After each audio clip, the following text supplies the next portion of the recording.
Yep. Okay. Hey, hey.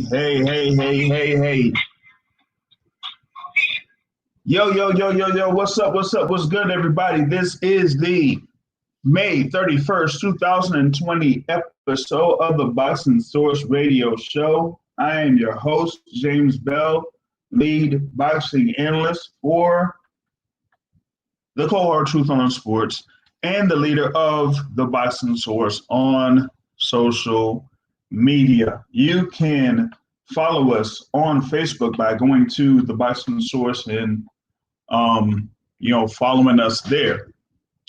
You can also follow us on Instagram, the Boxing Source.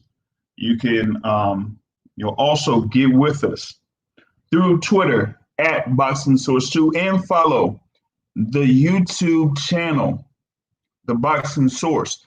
Number to dial in is 347-237-5539. Once again, 347-237-5539. Press the one key to get on cue and you'll be able to talk live on the show.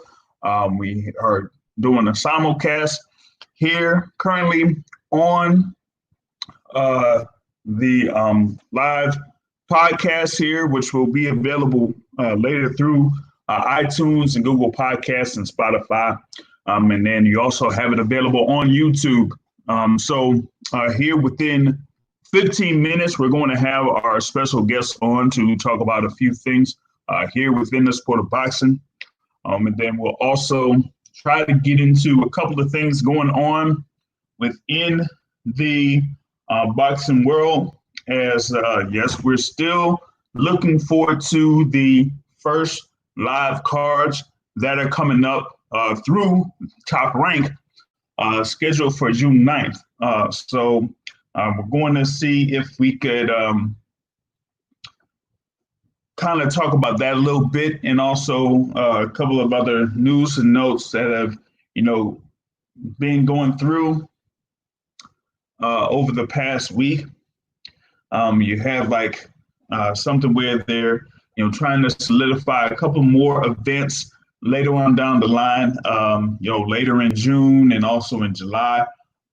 There, is plans for former world champion Carl Frampton to be in the ring by the end of July or early August. And that might be to kind of set up something later on down the line for the scheduled or planned bout that Carl Frampton was going to have with the WBO super featherweight champion, Jamel Herring.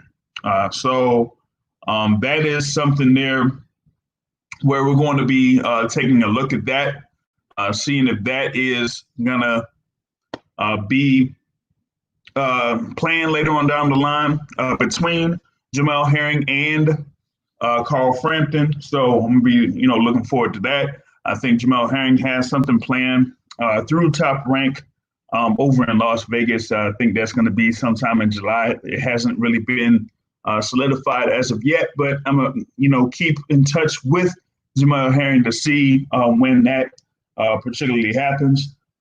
So the thing is, we also had news about Maravilla, the former middleweight champion of the world, Sergio Martinez. Looks like he may be having plans to return to the ring. He said that he was planning to, fight in the month of June, but of course that has been, postponed. But the 45-year-old, is saying that he's gonna, probably, have a couple of bouts, maybe something, over in his home country, Argentina. He says that. He hadn't really considered facing the likes of Canelo Alvarez there, but he said that he's not quite looking for that fight, and that he, lost a connection to the sport of boxing in those, tail end of the years that he was fighting, particularly when he did lose the WBC middleweight championship to Miguel Cotto. But he says that he's more focused on fighting and, enjoying, fighting. So we'll see how that turns out for the former middleweight champion there, Sergio Maravilla Martinez. So I do have that that's out there currently right now. Like we talked about, the whole thing with Mike Tyson that still hasn't been currently solidified as far as like what his plans are going to be. There is a former, contender at middleweight, Turiano Johnson, who had the, had a pretty much a surprise win in his last fight. He's kind of looking towards possibly facing former WBO super welterweight champion Jaime Munguia. Jaime Munguia is currently there at 35-0 with 28 knockouts. He had that stoppage of Spike O'Sullivan in January 11th. So that might be planned later on down the line is for Jaime Munguia to face former top contender or former mandatory challenger Turiano Johnson. Now, Turiano Johnson, a few years ago, was the mandatory contender for, I think it was the IBF title, but suffered an injury. So he could not face Gennady Golovkin at that particular time. So the challenger ended up being Dominic Wade for Gennady Golovkin. I think that was like April of 2016 or something like that, where Golovkin ended up facing and defeating Dominic Wade instead of fighting Turiano Johnson. So Johnson is, was still trying to build himself back up to that top contender spot. He did, I think, have his fight against Sergey Derevyanchenko, and I think, lost to Derevyanchenko. So he had to build himself back up from that particular point in order to get himself back into contention in the middleweight division. So Turiano Johnson there, says that he, wants to, get back into, contention and things like that. He, is a, fighter there from the Bahamas. That's where, most of my family is from. So, I support him and what he, wants to do and trying to do. There's times where he's, tried to get the best fight for him at this particular point of his career. Him being at 36 years old. So he'd have to, get himself in a position to try to get the bigger fights in order to get himself in contention for a middleweight championship once again. And while you do have Jaime Munguia there as a former WBO super welterweight champion, Munguia is kind of like trying to position himself to contend for that middleweight title at, with the WBO currently held by Dmitry Salita.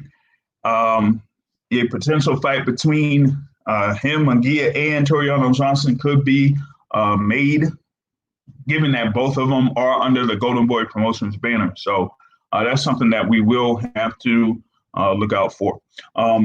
Right now, we have about 5 minutes or so before our special guest comes on.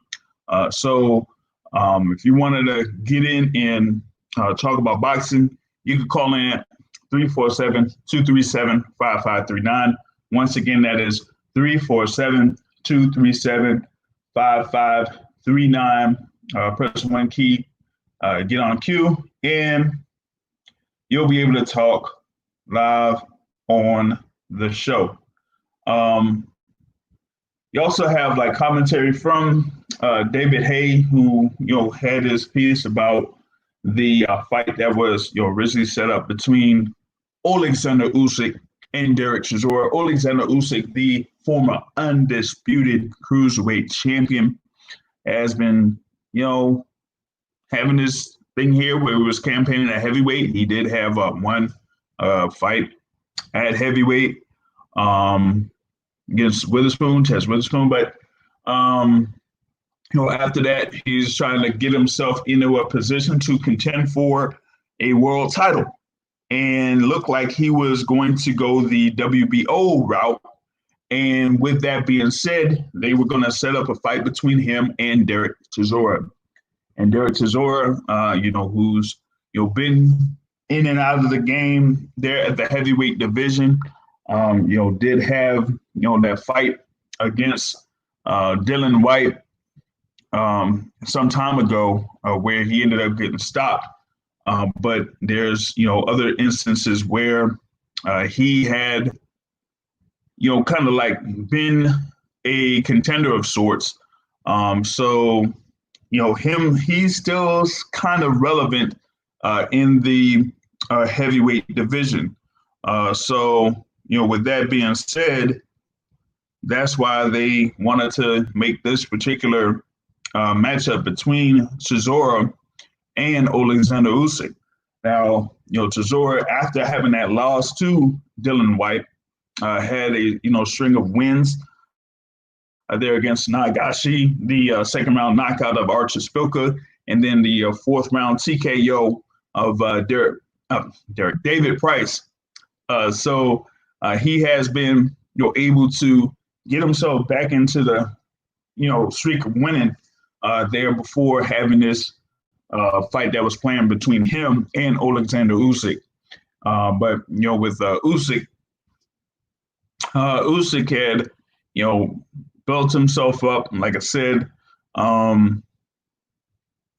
had become the undisputed cruiserweight champion. Did have that one defense of that undisputed cruiserweight championship against Tony Bellew with that 8th round stoppage victory. And then, like I said, fought Chaz Witherspoon last year over in Chicago. But I think that, right now we got to see like where he is going to be at in this particular division. And like I said, if he's contending for that WBO title, which is, currently held by Anthony Joshua, he has to, have some type of an impressive victory over Derek Chisora for him to potentially have that matchup with Anthony Joshua later on down the line. So that's, one thing there that I'm looking into as well is for that particular matchup when that fight is going to, basically happen. David Hayes says that, he doesn't necessarily see that happening there until they have like a crowd in attendance for it.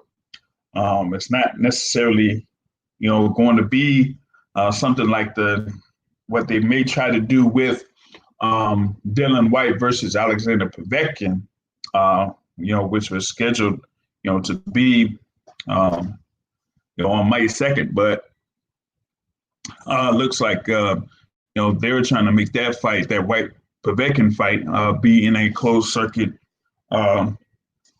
atmosphere. But for this particular fight, David Hayes just doesn't see that happening where it's not going to have any crowd there. It says he said to stage a big pay-per-view event, you need for it to work, you need a crowd, you need a significant gate revenue to cover the undercard and all the expenses that a big show comes with. So there needs to be a way to somehow get a crowd there. And at the moment, that's not looking likely for a while. Now, going with what I was saying before in reference to Top Rank has that guarantee, so to speak, through ESPN. So they're using that budget from ESPN in order to have those fights. Like I said, scheduled for June 9th and June 11th for the first couple of cards, and then they're going to see if they can have some more on June 16th and June 18th. So doesn't look like they have some type of guarantee for, like say, Sky Sports or other networks there over in the UK for these promotional companies to have cards there. All right, right now, bringing in my special guest here, as I am thankful that they're able to come on at this particular time. He is coming here from Odessa, Ukraine, but now resides in Brooklyn, New York. He had a extensive career in boxing with a record of 35 wins, 2 losses, and 1 draw. But now he is the head of Salita Promotions. That is the star of David, Mr. Dmitry Salita. Greetings, brother Dmitry. How you doing?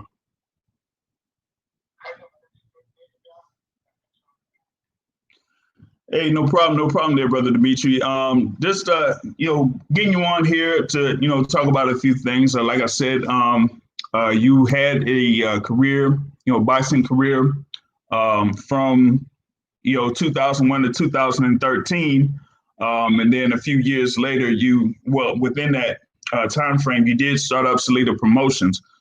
So kind of like go through a little bit about your how you got into boxing first. And then from that point, starting your professional career.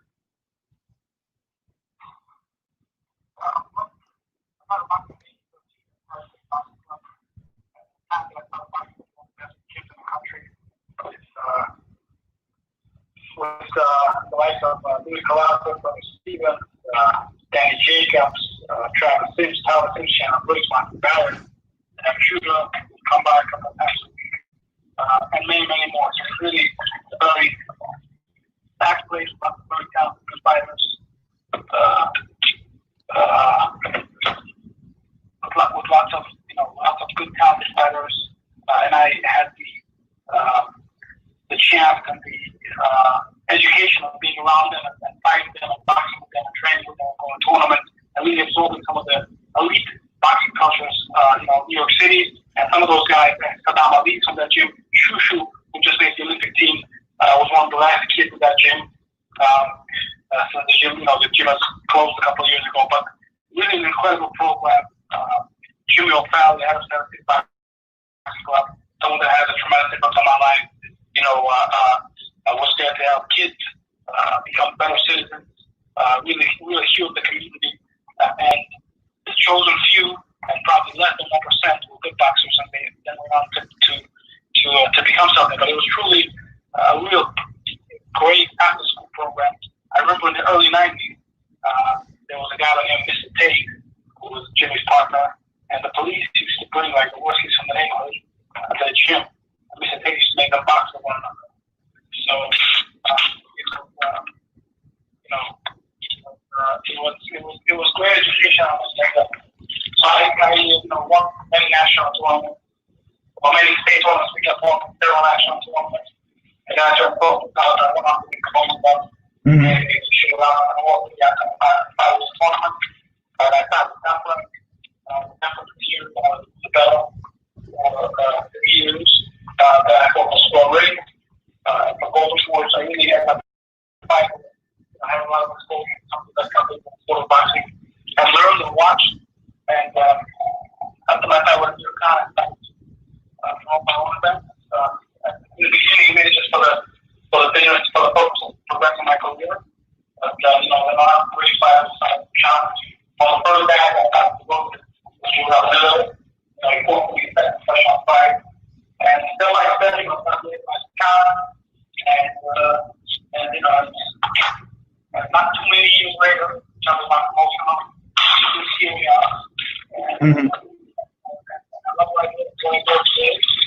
I keep blessing you. Gotcha. I was seeing here. I think you may be like a little bit away from the phone a little bit, but like you were talking about with your beginnings and things like that. Like you, kind of like started off. You were, motivated by, I guess, the likes of Mike Tyson, and you said like you were, training there, over in New York, and training and finding with the likes of Zab Judah, among others. So that kind of like, prepared you to be, a very, great fighter. And I think like you were there at an amateur. While you were an amateur, you had like a record of around like 60 wins or so as an amateur, and won the Golden Gloves in 2001 over in New York at 139 pounds there, so to speak. So yeah, like you were saying, you had like a lot of that talent around you when you were starting off your boxing career, pretty much starting at amateurs, and then moving up to professional ranks?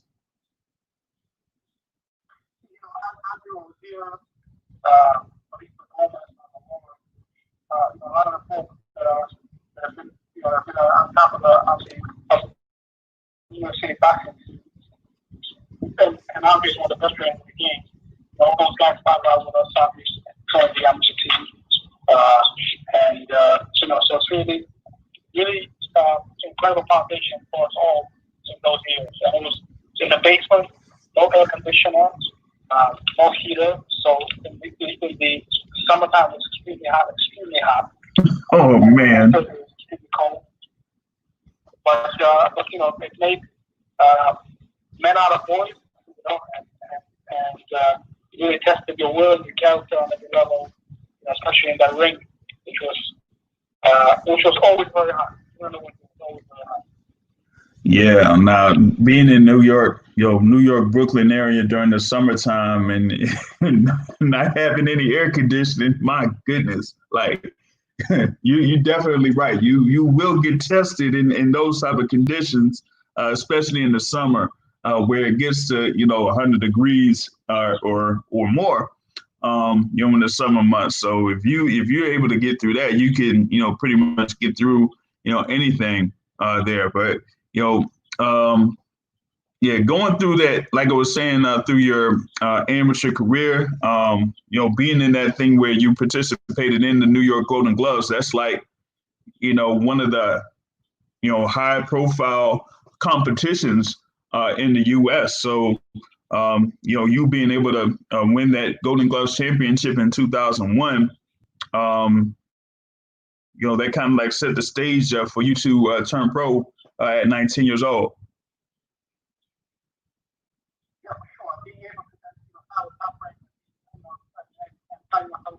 Fight card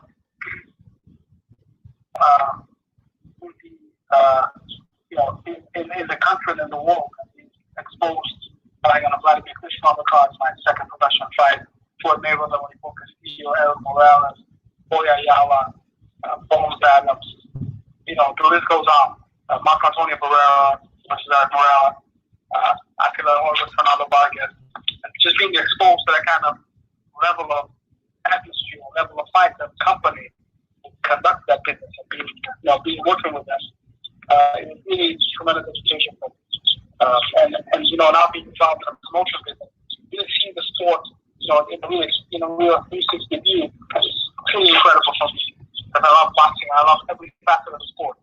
So it's great, Yeah, no doubt. And with you being there as a professional, you were, competing there originally at, 135 pretty much, or 140, and competing at that level for the super lightweight division.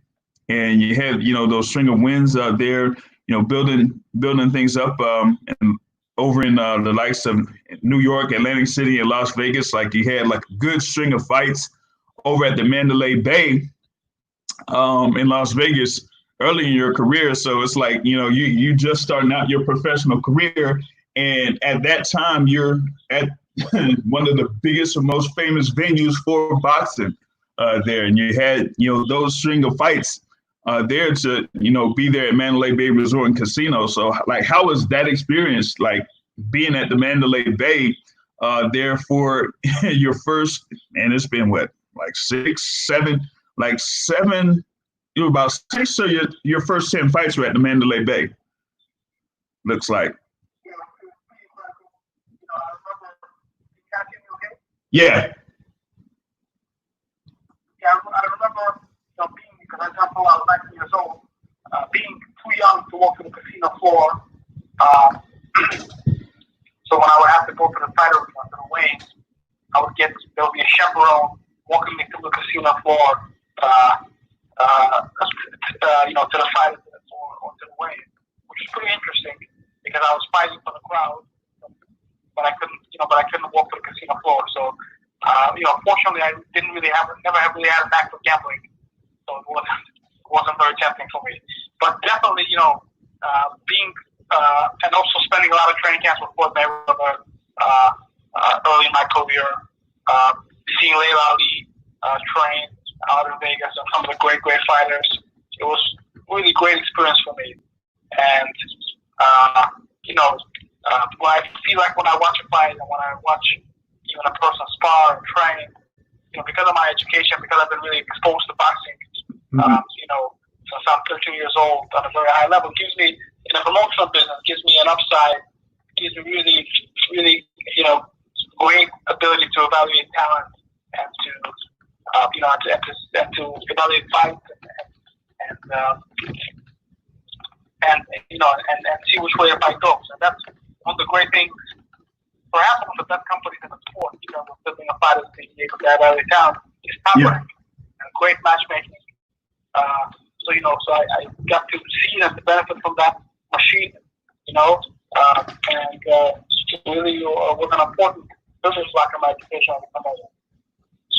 Yeah, and like you said, they're being in Top Rank, that puts you in a high level, pretty much like a whole high profile type of event there. You built your record up to being undefeated.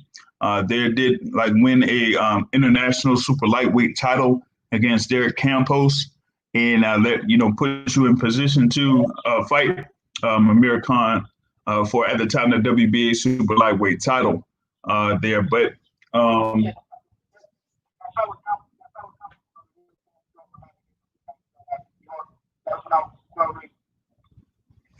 Square Wing Promotions, yeah.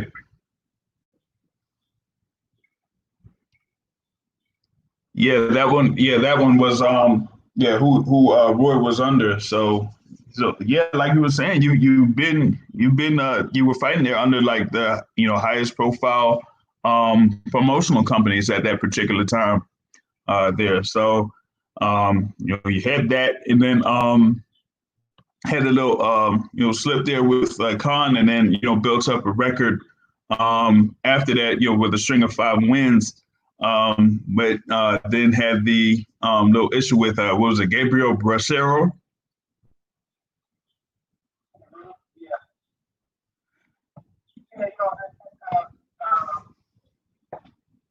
At that stage of my career, I was already kind of couldn't dedicate myself to training 100%. Mm-hmm. And just and it was just in some ways going through the motions, and I just couldn't really. I was not as busy as I needed to be to watch a fight like that. Mm-hmm. And I realized at that point that it's time for me to look for other things in the sport of boxing. Right. And that's how we started. Business came forth and about. Right. And like I was saying there before, you were establishing your promotional company at that particular time, and then from that point, 2 years after you started it, that's when you kind of like focus on that a little bit more. But before I go into Salita Promotions a little bit more, I wanted to get into more of your background here. When you got to Brooklyn, New York, you started to look at Orthodox Judaism and started to practice Judaism there. And how has that been, going from that particular point to now? Because I know that they had, they did like a little bit a movie from in 2007 where you kind of like split, practicing Judaism and being in the ring. But like going to your studies as a Orthodox Jew. Yes, great question. I came here from the Soviet Union, and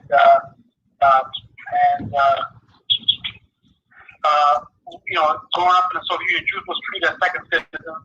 Didn't really have all the rights of everybody else, and we didn't have the right to practice our religion. So the reason why my family, and it's really every Jewish family from the Soviet Union, immigrated to the United States, different parts of the world, for the reason because they were not allowed to openly Jewish, whether they want to be religious or even if they didn't want to be religious, or just to be openly Jewish. And I wanted to learn about what it meant to be to be Jewish. And I got in touch with an organization called Chabad when I was 14 years old, and growing up in South City, Boxborough, Jimmy O'Farrell, who was an older African American gentleman, took me under his wing and became like a second, like a real father figure in my life, and really taught me a lot about life. And he used to take me to different gyms when he was a kid, and because of segregation, he couldn't function the same way that the other boxers function. And he had to go from the back. And he used to tell me about it. He used to tell me different places and show me when he used to fight with different things that happened. So, I was kind of very different in the Star City Boxing Club. I kind of stood out because of where I come from. And Jimmy always encouraged in me to be outspoken about myself and about where I come from and all the different all that. So as I learned about myself and learned about my faith, having the influence of Jimmy and being a responsible leader and speaking about things that are important, really gave me a certain vision of the world and made me, when I was younger, early in my career, some things was very important to me, like not fighting on the Sabbath, and wearing a yarmulke, publicly, and then being able to deal with all of that. So I credit Jimmy with strengthening me and giving me the inspiration to be able to carry it out in a responsible good way. So yeah. So I mean, I know that that had been a very key part of your life once you moved from at the time the Soviet Union over to Brooklyn, New York, and that has been part of your life, and you've been able to practice that from that point up until now. And I know that that being very important to you, that kind of like just says like how you kind of view things as far as like what's going on around you and things like that. But wanted to see if I could get in a caller here that has been listening for a little bit from the 813 area code. You're on with Dmitry Salita here on the Boxing Source Radio Show. What's going on? Hey, what's up, guys? What's up, David? This is my name is Terrell. I'm from Tampa. I've been following up this show, and just once again, boxing has a long time been my favorite sport. You're definitely a name that we know that's been out there within the stratosphere from when your time as a boxer until the time where you transition into a promoter. We definitely have talked about doing the show from time to time, but once again, welcome to the show. Preview, thank you for all that, but we're glad to have you and get some real-time industry news from real-time from with good stable fighters. Thank you. Pleasure to be on, and the floor is yours. Let me know what questions you ask. Yeah. Hey, Terrell, you got something for him before I go into a little bit with Salita Promotions? No, just go ahead. We talk about his promotional firm quite often as he has fighters come up with fights, things like that. But right now, no question right now, I would definitely have something going forward. So that going forward, just want to hear about all the fighters that are currently under your stable, people that you're looking at.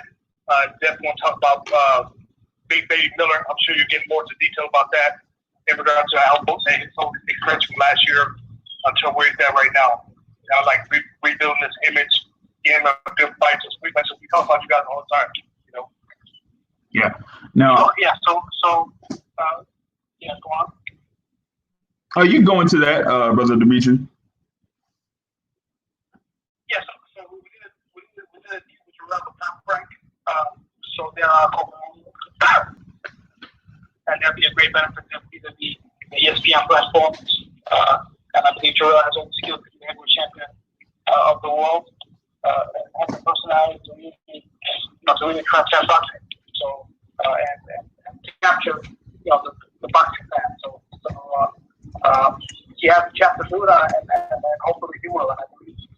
come back to the ring,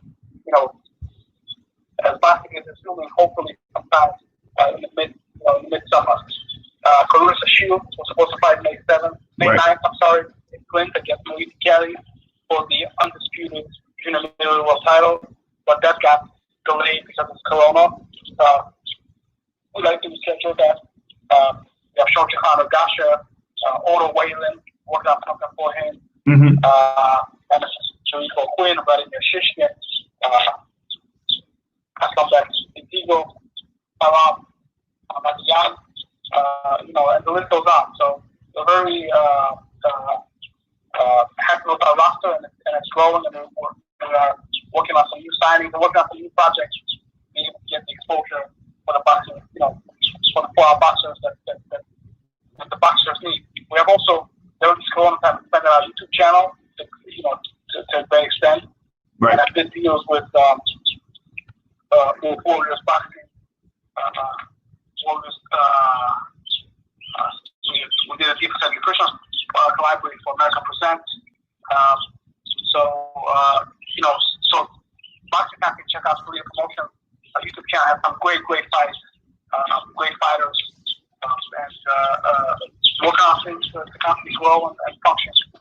Yeah, you were talking about the thing there with Salita Promotions, the YouTube page. So y'all definitely follow the Salita Promotions YouTube channel there, and then soon to come, they're gonna have the relaunch of the Salita Promotions website. Now, I wanted to see if I could add in another caller in here from the 646 area code. He is what we call the president of the Deontay Wilder fan club, and also the president of the Clarissa Shields fan club, Mr. Matthew Brown. What's going on?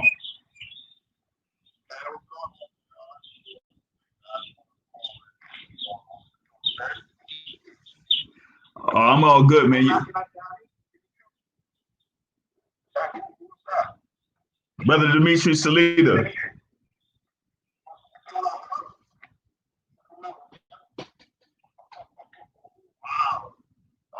Wow, you got a big guest on today, JR. Baby. Yeah, hey, Clarissa Shields promoted Dmitry Salita. Wow. Hey, don't get, hey, Matt, don't get too starstruck now. Come on now, hold on.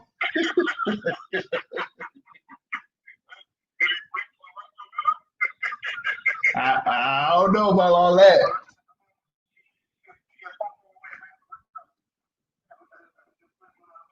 We'll arrange that for a later time, because I know that if I had her on this particular podcast, either Matt would kind of faint midway through the podcast, or somebody else would probably snitch on me for something that happened. So we'll work on that a little bit later.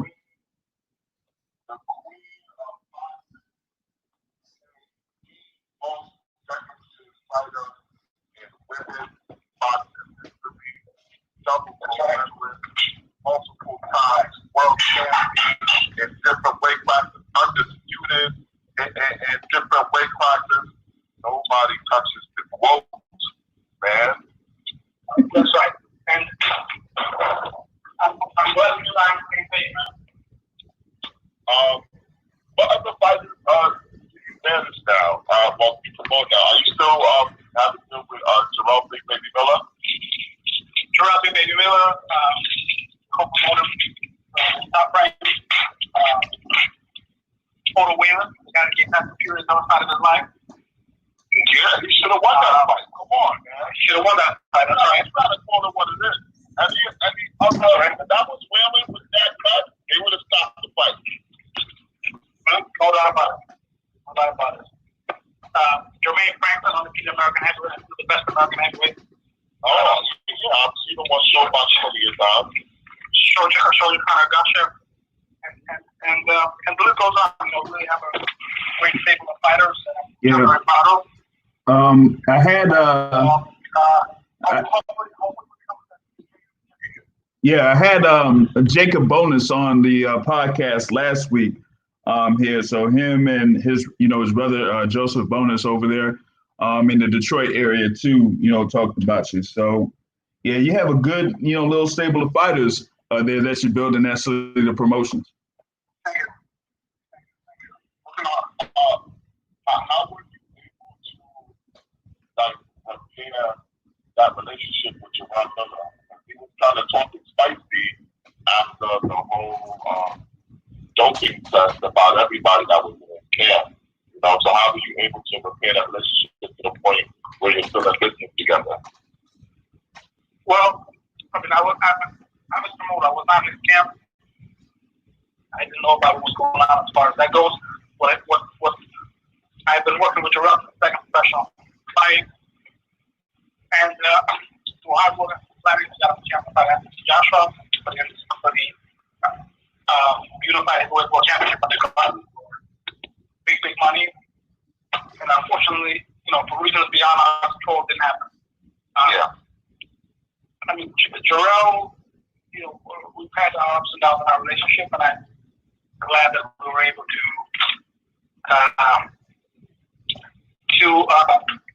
function in a way where we can do the best thing for his career. And the best thing for his career, I feel, at this point is to be teamed up with Top Rank and ESPN and do this type of deal. So I'm happy that it all worked out.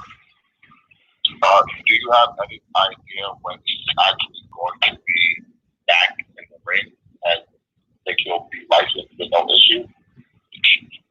Yes, I believe that he's going to be back in the ring sometime mid to late summer. Hopefully, obviously, insurance and we also get my health care. That direction. So that's the plan. And 80 years old, data or anything like that at all? Yeah. Yeah, because I think that he had already he basically already served that suspension and whatnot, so that isn't much of a problem at all. It's just so.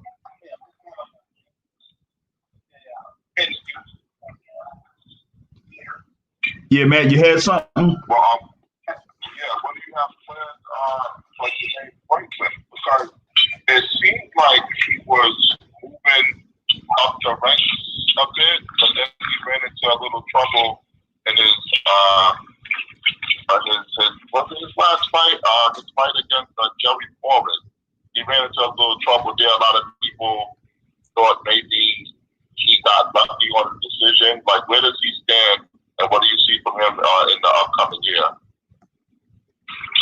But he's still very young, so he's still developing, getting better.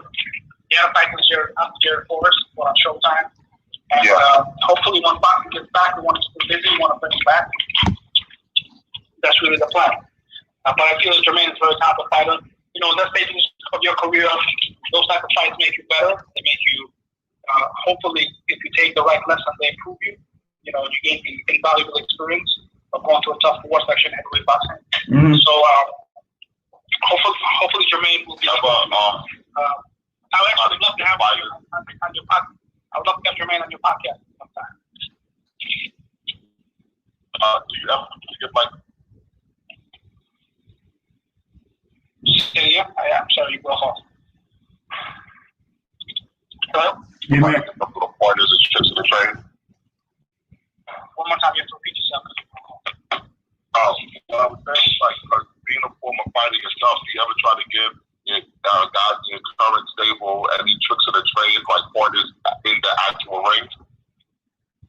I do, very carefully, because sometimes trainers and boxers are a certain type of way, so I have to do it in a very careful way, and because what I want to say has to be digested. Sometimes you say stuff and people don't listen to you, so it's a waste of breath for me and a waste for them. So I'm very careful to offer my advice when I feel that it's going to be needed and really taken in by the folks that I'm giving the advice to. I certainly have my opinions and my understanding and experience with training with different fighters and different trainers and different environments. Mm-hmm. So, but I believe it gives me an opportunity to look at problems or when things are going well, to be able to evaluate and assess, and make sure the good stuff sticks. Yeah, I mean, you got to be that, that number one hype man. So, I mean, I know you want to get involved as far as like the tips and, tricks and stuff like that. But you also, like you said, got to put that promoter hat on and boost your fighters up. So, I think I would feel like it's kind of tough for you to, kind of be in that instance. Yeah.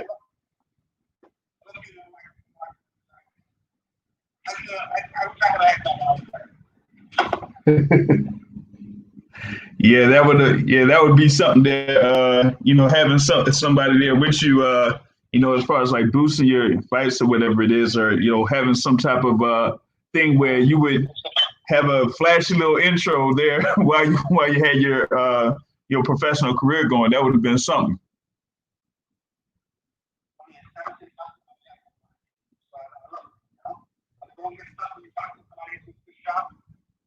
Gets out of trouble, man. Gets out of the water, man. Mm-hmm. Yeah. Now, random question out here. Being that you like come from the Ukraine and from there to Brooklyn, and like you said, you're practicing Orthodox Jew. You've had like trips that you've gone out to, like over in Jerusalem and that type of thing. Like, how was that particular experience back then? Or if you had like something similar to that you kind of, keep in your memory?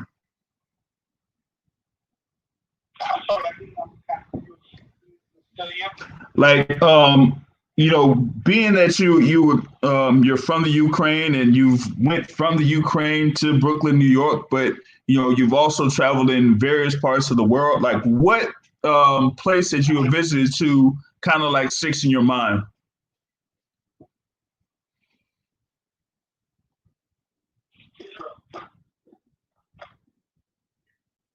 Hello? Yeah. Guys?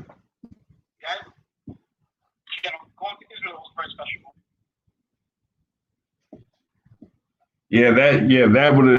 That's definitely something that I would probably, kind of like put into my book as far as like one place I would like to go sometime is Israel to see. Yeah. Incredible story. Guys, I have to go, so let's do one more question. All right. I'll go with Matt. You got something for him?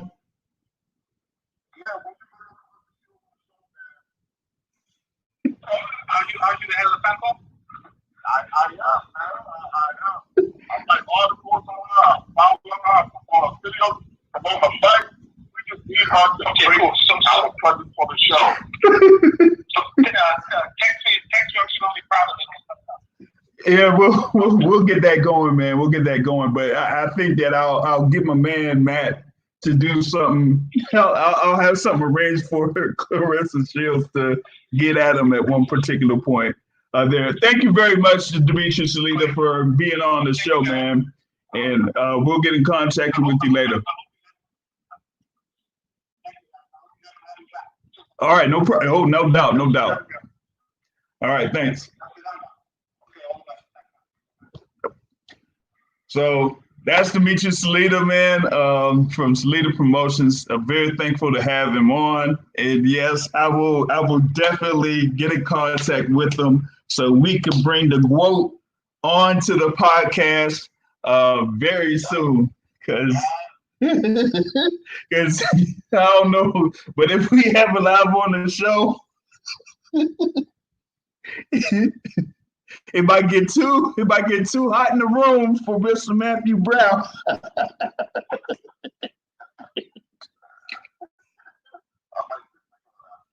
Yeah, hey, I don't know, man. You might have to have a cold shower or something. I mean,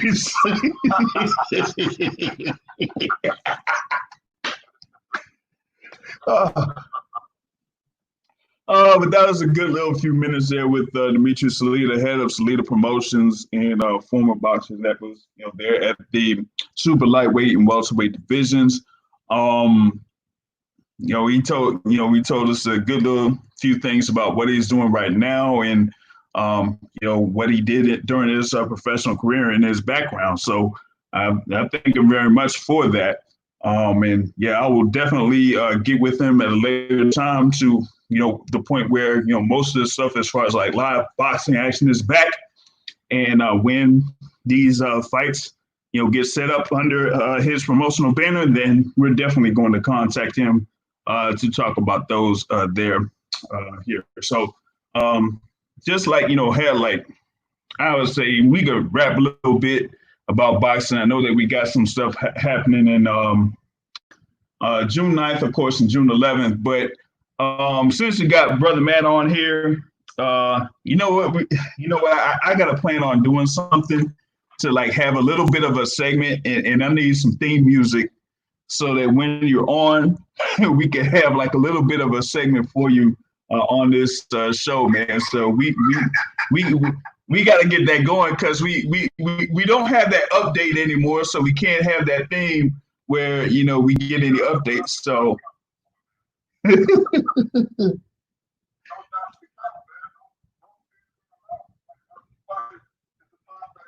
yeah, man. It's crazy, man. And then you have folks talking about what happened yesterday, man, on UFC, and I'm like, oh man, that was that kind of was a sad situation there for Woodley. So, man, I don't know, man. Like, is he gonna fight or not? Like, god damn.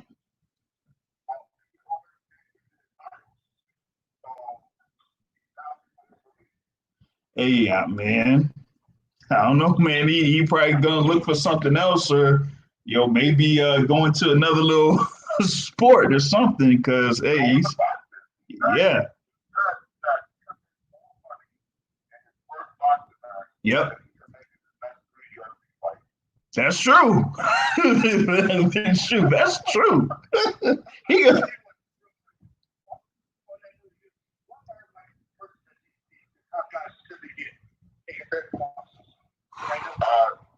The most I see is probably Connor's probably getting the big person because of boxing. So if you think about guys like John Jones, he's made $5 to maybe $7 million tops. And that means after all these bonuses and stuff like that. Yeah. The crazy thing about UFC fighters is that they don't get any piece of the gate revenue. They don't get any piece of sponsorship. All they can get is their purse, and they get a cut of, well, they usually get a cut of pay-per-view. After the ESPN deal, they don't get a cut of that either. Whoa. So these guys are getting screwed. Whoa, hold on. I'm looking at something here for John Jones. Man, hold on, man. Nah, this can't be right, man. Like, what is it, 50, what, 500K or something, like against Reyes? Man, like that ain't. The most he's gotten is like $6 million, something like that. Now imagine you have someone who is considered the greatest fighter in the history of boxing, right? Yeah. The greatest fighter in the history of boxing, knocking people out. Generating $40 to $50 million consistently in pay-per-view revenue, and then he's only making $6 million top, but usually that's more than that. That's sad, but that's sad. And like I said, John Jones he pretty much it's been a brand of UFC for the last 10 years. Ever since the GSP days and things like that, yep. He's been at the forefront, and that's despite the controversy that he's been out of the ring. He still is the brand and the standard of UFC. I mean, of course, we got Conor McGregor and supporting characters. The main thing has been your boy right there the entire time. And like I said, that's flat out robbery when you look at that closely. And look, and boxing writers, please bring Dana White to boxing to save boxing. What? Fighters get screwed enough over the years of boxing. We want to bring Dana White to bring a UFC type system to boxing. And the funny thing is, everyone says, well, in the UFC, the best fight the best. That's not true. What if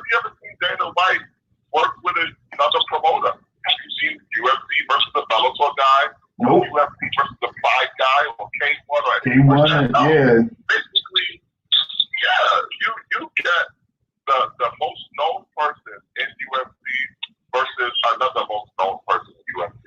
That doesn't mean it's the best fight in the best. Like, come on, man. If you only have PBC versus PBC, is everyone going to say the best fight in the best?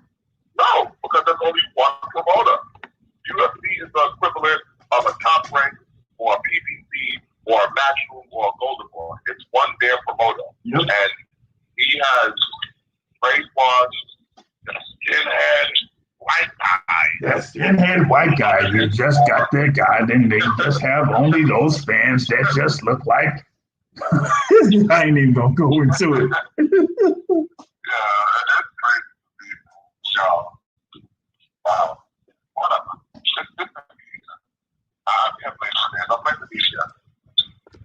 Yeah, man. It's just a bad little situation there where you have all of these fighters that have, done those things there at UFC. And you talk about this thing here with John Jones. I mean, UFC has been out there for over 20, 25 years. I mean, think about those guys that we knew about back in the late 90s, early 2000s, and how much they were paid. Like, goodness, like you said, you have folks talking about him going to boxing. Nah, that ain't gonna happen, man. That ain't gonna happen. But I was like going back into a little bit of news and notes, man. I said, before Dmitry Salita got back on that you had stuff about news about Carl Frampton, who will eventually lose to Jamel Herring, but he says that he's gonna have. I'll put it out there. I don't care. I'm biased. He says that yeah, man. Hey, Terrell, man. Hey, Terrell, I need you to see if you can get your fellow Marine back on, man. Yo.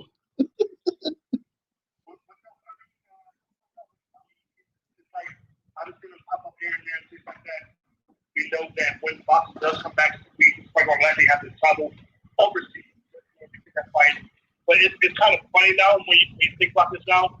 So many people having the prospect of fighting without fans. Why would you have to travel over there when that money's really not going to be there from a live gate, things like that? Yeah. So it's kind of funny. So many uncertain things right now because there's going to have to be a live gate to figure into person, things like that.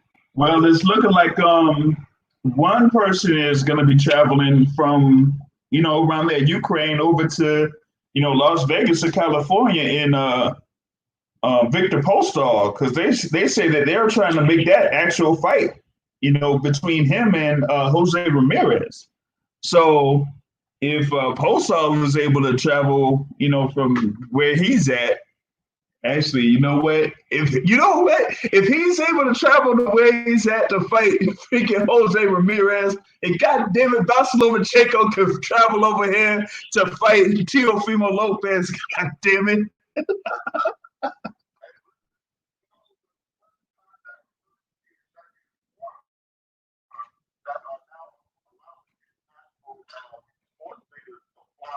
Yeah. Yep. Yep. Yep. Nah, hey, like who's the goddamn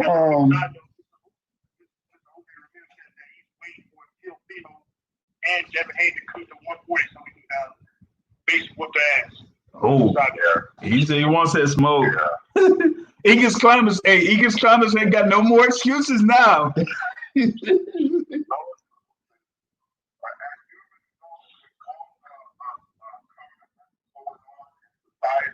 Right now, after the murder, and I emphasize murder of George Floyd, you already know that they are going to open up entertainment venues very quickly. Yep. Because they want to distract the people.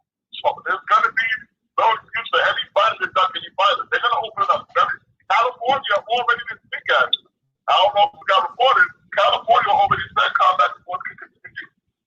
California already opened up this weekend. So you're going to see state after state open up because they want the country distracted by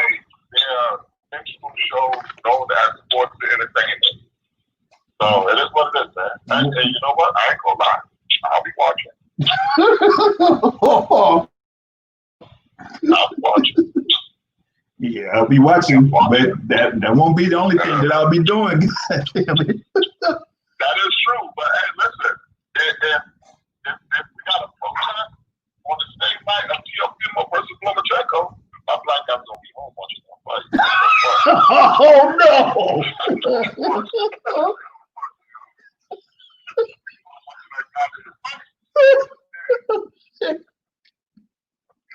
Oh man.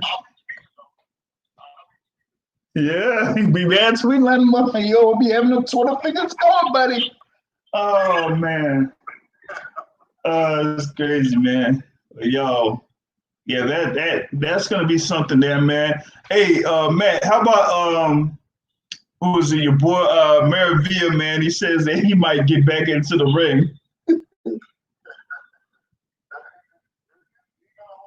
I don't know.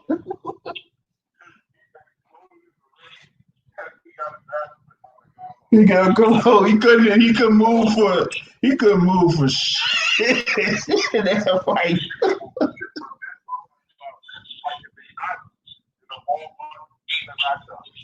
Hey, you know what though? If they find a way to have that fight on some type of freaking ESPN Plus or something like that, I don't care. I'll pay $4.99 or $5.99 for that fight. But there's going to be a problem. I don't think McDonald's going to make it wait.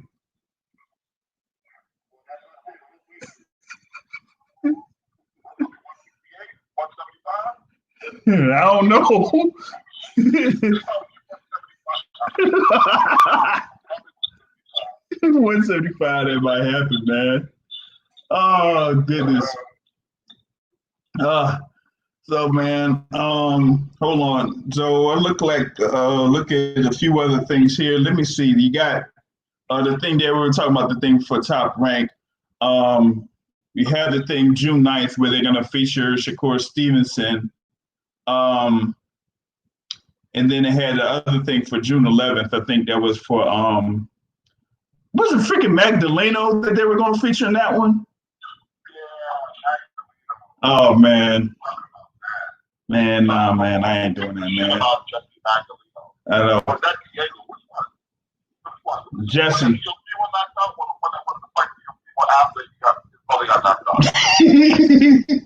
Yeah, I think Jesse's the one that wanted to fight, after Diego got knocked out, because Jesse is the one that's within the top 2 in the WBO rankings, if I'm not mistaken. Yeah.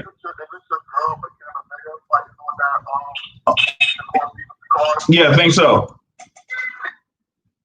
What's going on with our situation with the WBC? Yeah, it's WBC, because they had to. Yeah, Terrell, you were talking about that at one point, right? What's that? Where Meyer could have fought for the WBC belt, but they had that other fight happen instead. Yeah. Yeah, it's kind of funny because kind of what we talked about last week with Eddie Hearn just coming into with his own and just basically throwing money around. In that regard, she was in line for a title fight. She had been the number 1 contender for well over a year.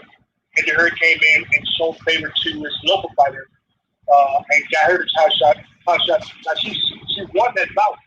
For her, she won the belt and everything, but it's kind of funny when you are number 1 contender, and everyone knows that. It's dominant in the rank, things like that. And someone comes and fucks you and takes opportunity away. All because of money and stats and things like that with an ancient boxing. So as we already know, boxing is a business, but still not cool. That's still not cool. Yeah. Yeah. And now it's kind of funny how we now, like we talked about last week, now he's making set up the action, and the market is about to down to him now. With fair market price for a lot of fighters now. First of all, we saw for the bargain, things like that. All those things are going to be coming down. And especially now with boxers and no fans and no live games. So boxers are going to be humming. And really, it's kind of good thing about you really want to fight now. You're going to be stuck with short money until you get back out there and get your back out there. Wait. Why should boxers be accepting short money? Well, I'm speaking of we won't be sending these inflated purses that we saw these past 2-3 years. That's what I'm speaking of. So once again, that's what I'm speaking of. I said that live game money is not going to be there in order to factor in to be considered for your fighters and promoters, things like that, when they make their deals. What do you guys think is the best fight that has been announced so far in the United States? Yeah, man, I'm like looking at a couple of these things, man, and I don't see, much of, much going on. You got Herrick versus Jonathan O'Pinto. You got Alex Saucedo versus Sonny Fredrickson. Maloney versus Josh Franco. Yeah, Josh Greer versus Mike Plania. Yeah. Damn, man. Like the fight. Navarrete said, man, I don't care if there's any fans. He's still going to fight. God damn.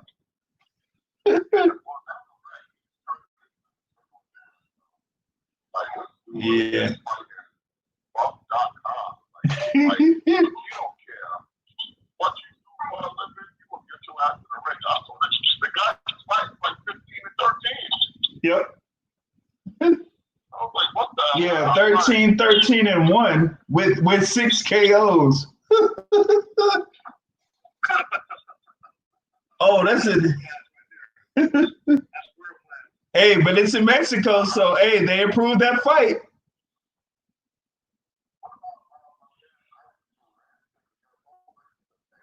Ooh, yeah, yeah. I like that one. Definitely like that one, man. So. I might have to bet against the Bush, but it's Against Caraballo? Yeah, Mm. he's like plus 100, man. Oh yeah. Just in case. Yeah, I feel you. Yeah, man. It's like boxing odds makers. You can't see nothing past them. Like the only time you really stuck a big upset past them was I say Joshua versus Ruiz. Fight. Yeah. Like you were able to see that past them, but other than that, these boxing odds right on. It's like ridiculous, man, with some of them things, man. But yeah, you got Stevenson versus Caraballo, Meyer versus Joseph, and then what is this thing? It said MGM Grand's Ballroom Conference Center. Man, I don't even know where the hell that would be at. to tell you the truth, I could picture MGM Grand, and I never seen anything that says the Ballroom Conference Center, like nowhere. That's gonna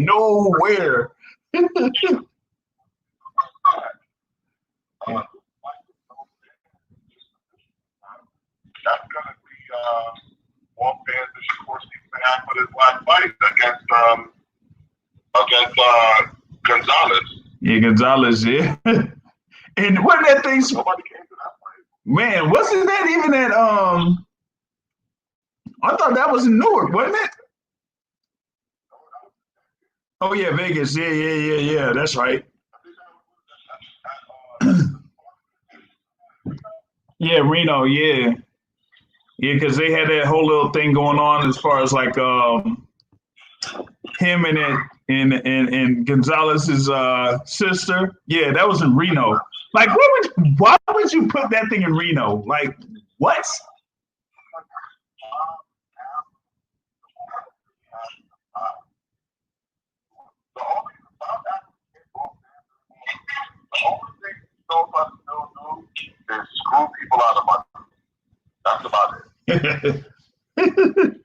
Yeah, that's Like, he it. could eventually die because he could suck the Eddie Hearn out of $4 million for Hooker versus Ramirez.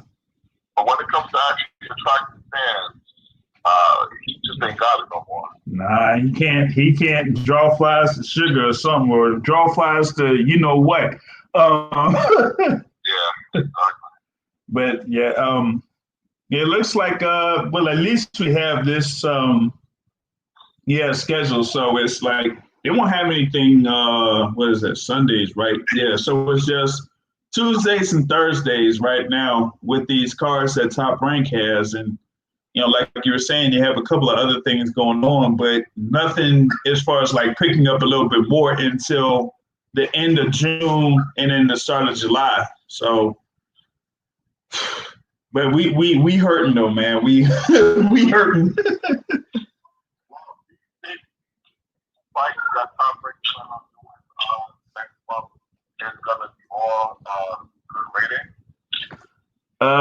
Man, I don't know because I'm not really a real TV watcher, so I haven't really been watching ESPN all that stuff. So they should have been, yeah, cool cutter.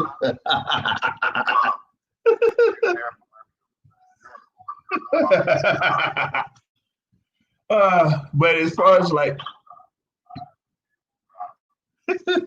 cable guy, well, do you see like much promotion of any of these things happening on ESPN though, on any of their family of networks? Well,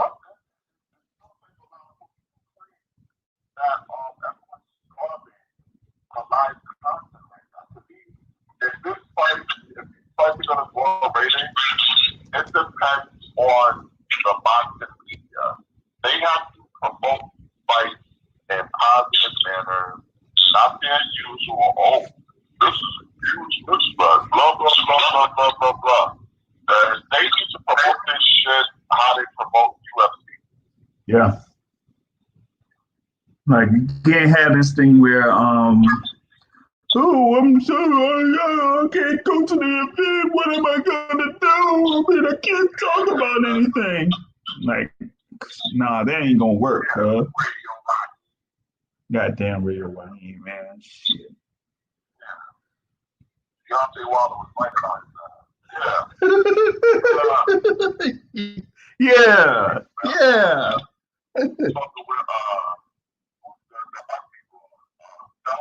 Yeah.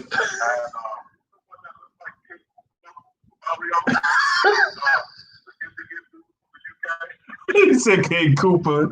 It's Coogan.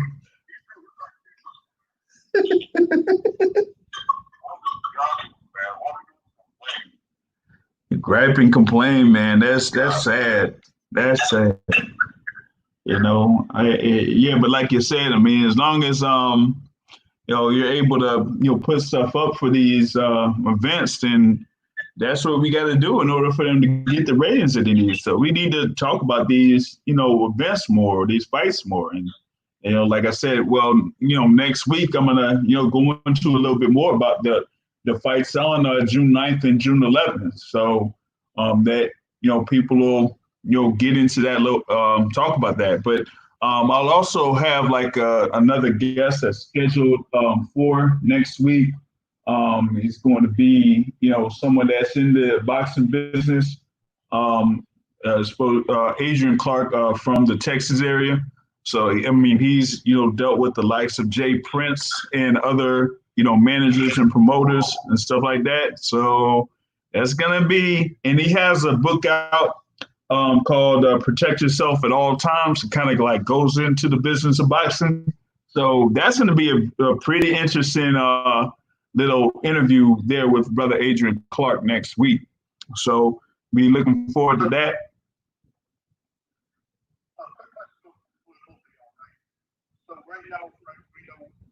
We're real close to kind of back into live boxing action, and it's already been covered. Pretty much going to be an event with no fans. So at this point now, we're in June. We're in second, third quarter of the year. So who's going to be the first pay-per-view fight for boxing. And with that said, can they afford to just have us give us a sorry ass card? So with that said, we're gonna see like two top tier fights on one pay-per-view card for boxing. Who might that be, and when might that happen? And can we have a pay-per-view event with no fans? And we can box. All right, Matt. I got a question for you. Okay, we have the planned third fight between Fury and Wilder, October 3rd. Okay, what? Or November or December. Okay, so I think that will be the first kind of like pay-per-view style event that's going to happen. Okay, what fight do you? Yeah. Other than, like, I'm not gonna.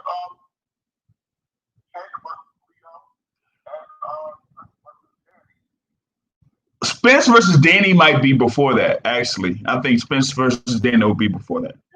Tank versus Leo, I think won't happen until the tail end of the year. So I think that'll happen after Fury and Wilder. Okay. Yeah, I feel wouldn't be good for Tank, but for that particular fight, I think that number one, it needs to have fans there in attendance, and number two, I think that it has to be in California. I think it needs those two elements. So with that being said, I just don't see it being any time before early to mid December. They were able to get a good amount of fans there for him versus Gamboa December 28th last year. But that was like a sports weekend too, especially in Atlanta, because you had the college football playoff, LSU Oklahoma there before the fight happened. So, but I'll take away the thing for Spence Garcia, because I don't think they're going to really try to stack that, because it's going to be the first pay-per-view. So for Wilder Fury 3, what would you think would be an enticing co-feature bout to have on that to make that pay-per-view be even more than what it is?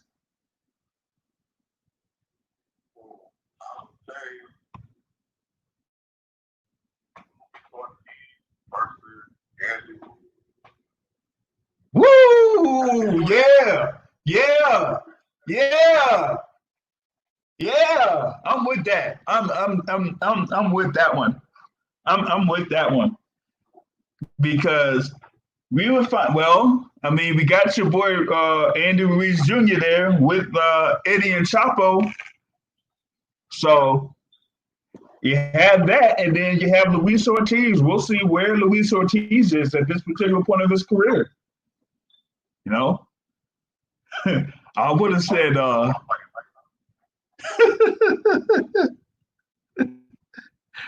Luis Ortiz versus Mike Tyson. Yeah, I don't know. I don't know. Hey, Andy Ruiz versus Luis Ortiz would be something, but how Andy Ruiz versus Charles Martin would be something too.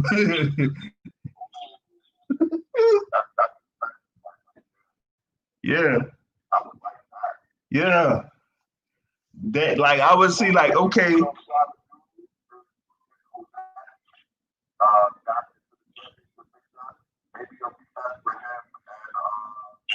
Hellenius. Yeah.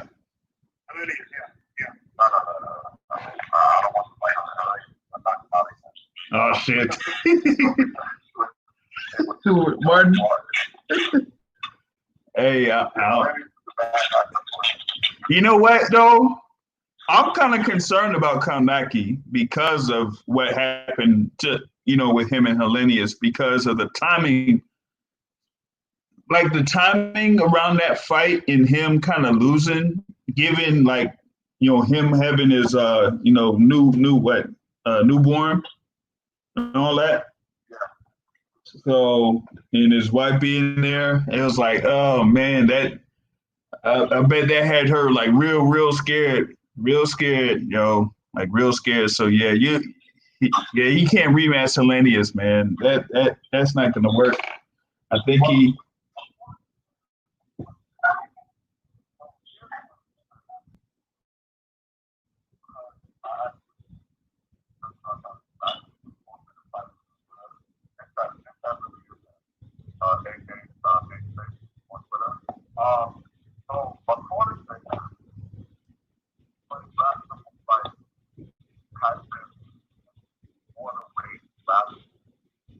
Oh, what's that? Can't really hear you.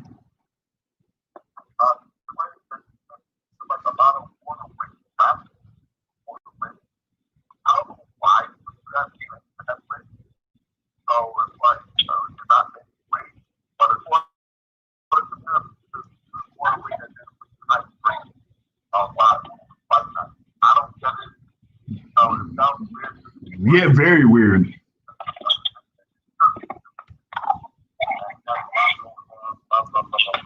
got knocked out, man. And he hurt my feelings. Come back and make me look good. He needs to right his wrongs. Yeah, we'll see. What he does there, man. Because I know that. What's that?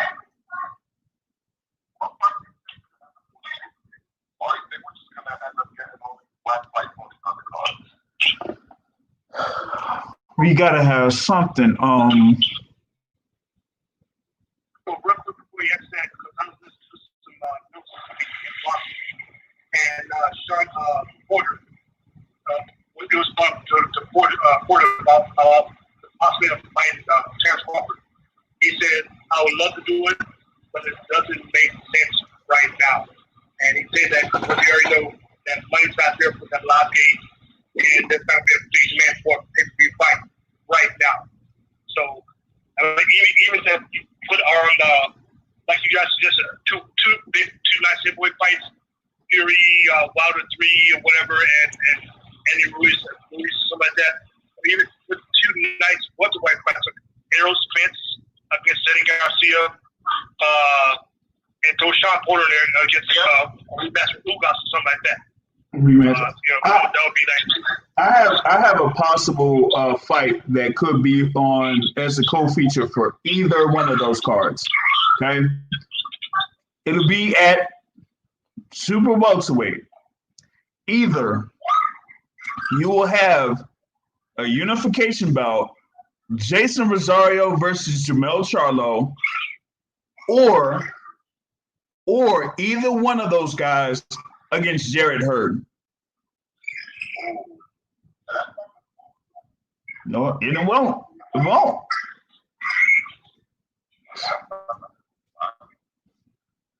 Because, I mean... Rosario's a fight that we forgot about. I mean, we know he blew J-Rock out of the water, but we never talk about Rosario. Never do. Is she? A lot of people think he's just like cannon bottom Charlo. I don't know about that, man. Like,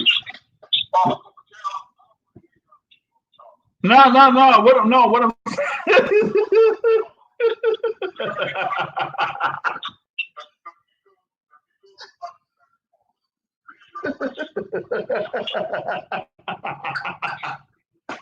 Hey, man. No, I mean, I'm saying like both Rosario and Jamel Charlo, they're going to be going into those fights.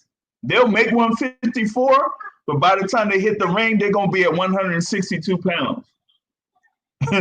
So my thing is like from a size perspective, I think that they're going to be around the same size regardless. So I think it's just going to go towards who would be the, either the quicker fighter or the one with the most power behind their punch. I just think that would be a great fight to have as a co-feature bout for either one of those cards that would be on pay-per-view. For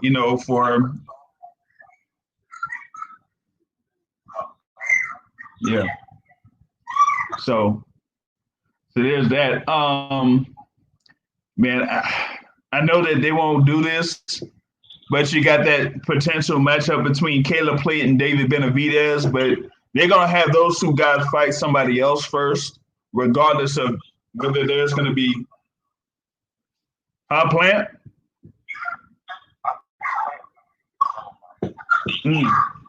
They'll see about that one, man. So that'll be something to look at too. What's going to happen with Canelo if he's going to go forward with Golovkin, which is not going to happen since Golovkin is so pressed to fight Camille Cesaro-Meta.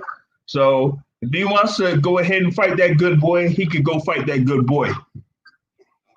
But you know what? You know what though? You know what though? No, I know, right? But you know what? They should do this. If Gennady Golovkin goes ahead and fights Camille Cesaro-Meta, then Canelo should say no to Gennady Golovkin and fight somebody else and just shut him out. Force Gennady Golovkin to fight a unification bout with Demetrius Andrade. That's what he should do.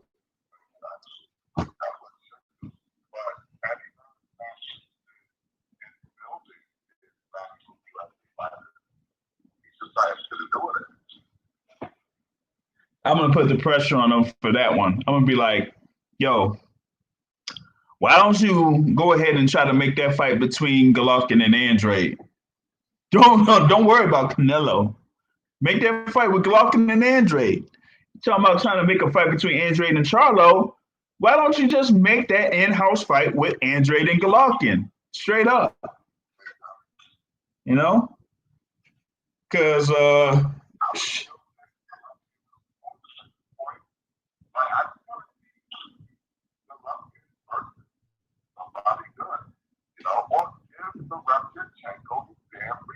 yeah. Yep. I don't see why you can't do that. You could have the rematch in the same spot. Go ahead and set that up. You have some fans in there. People will still be interested in watching that fight. So I don't see why you can't do it. You know what I mean? So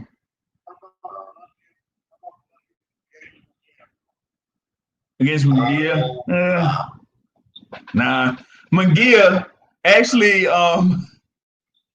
Munguia might end up fighting Toriano Johnson because Toriano Johnson said he was interested in fighting him.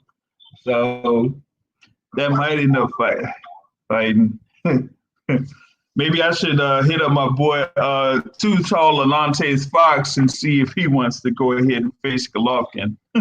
Who knows? But I just want Golovkin to actually fight somebody and not hold himself out for a super fight with Canelo or anything like that. Like you can't, like for once in your whole career, fight for the WBO middleweight championship. You haven't done it in any point of your career. At any point, you didn't want to fight Andy Lee. You didn't want to fight Dimitri Pirog. You didn't want to fight Billy Joe Saunders. Like, come on. Jeez. But it's like, man, y'all know me and Gennady Golovkin, man. I just get too. So I ain't even gonna go through that all that much, man. All right, man. That for me, that's this portion of this podcast, man. Like I said, I'm going to have Adrian Clark scheduled for next week, and then later on down the line, we may have one of Matt Brown's wishes come true. So we'll see how that's gonna work out. We'll be back on next Sunday at 7:30 p.m. Eastern Time. And like I said at the end of every show, folks, Sport and Boxing is a hit, and I can hit, not to stay in the trade. On that note, I'm out. Have a good evening, everybody.